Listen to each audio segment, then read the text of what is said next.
This morning, we're looking at how to cope with stress in a healthy way as we head into the third year of living with this pandemic. One survey found 32% of adults say they are sometimes so stressed out by the pandemic, they struggle to make basic decisions like what to wear or what to eat. That's according to the American Psychological Association. Nedra Glover Tawwab is a licensed therapist and a New York Times bestselling author. Good morning. How are you doing? Good morning. Thanks for joining us. So, when we talk about stress, you said that you have seen pandemic-related stress increase. Why is that?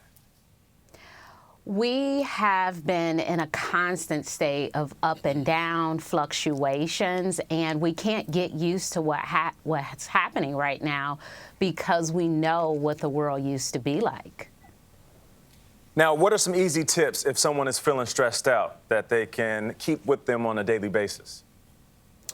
It's important to remember that we cannot be our old selves. So many of us are trying to operate in the way that we used to, and we just can't do that anymore.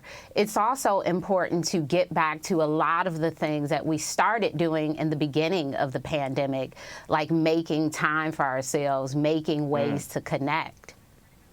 Nedra, how do you know when you're having a bad day or a series of bad days, or it's time really for you to seek professional help? When we can't manage things on our own, sometimes depression is not just feeling sad, it's also feeling blah. Sometimes anxiety is not feeling like you can do anything. We often think that we have to be paralyzed, but it can be indecisiveness. It can also be our lack of desire to do things that we previously enjoyed. You say it's really important to reach out to people during this time. I'm finding a lot of people don't want you to reach out to them, but if you do, is there something that you should say? Do you have a script? Do you have some guidelines on what we should do and what we should not do? Honestly, honesty is key. Saying things like, I'm really struggling right now. People can understand it because they're in it with you. Therapists have been in the pandemic with their clients. And so when someone says, I am struggling, we can tap into the part of ourselves that are also struggling. Nedra, your book is called Set Boundaries, Find Peace.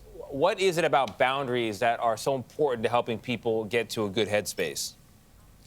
Boundaries help you create the life that you want. It helps you live your life on your terms in a way that is pleasing for you. Now, you talk about breathing, and I find this fascinating because when someone has kids and they have a little bit of a temper tantrum, we say, breathe, breathe, breathe. But when we're stressed out and we're having a bad day, we can't look in the mirror and tell ourselves to breathe. Why is being intentional with your breathing important? Well, when your kid is having a tantrum, it's important for you to breathe and for the kid to breathe. This is true. We all need to be breathing through those tantrums.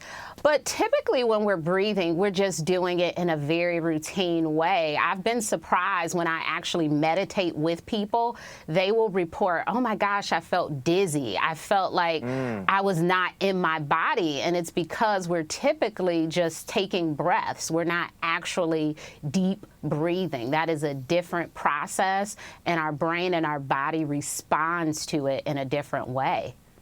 Yeah. So we heard your advice. Do you have any products you recommend to help?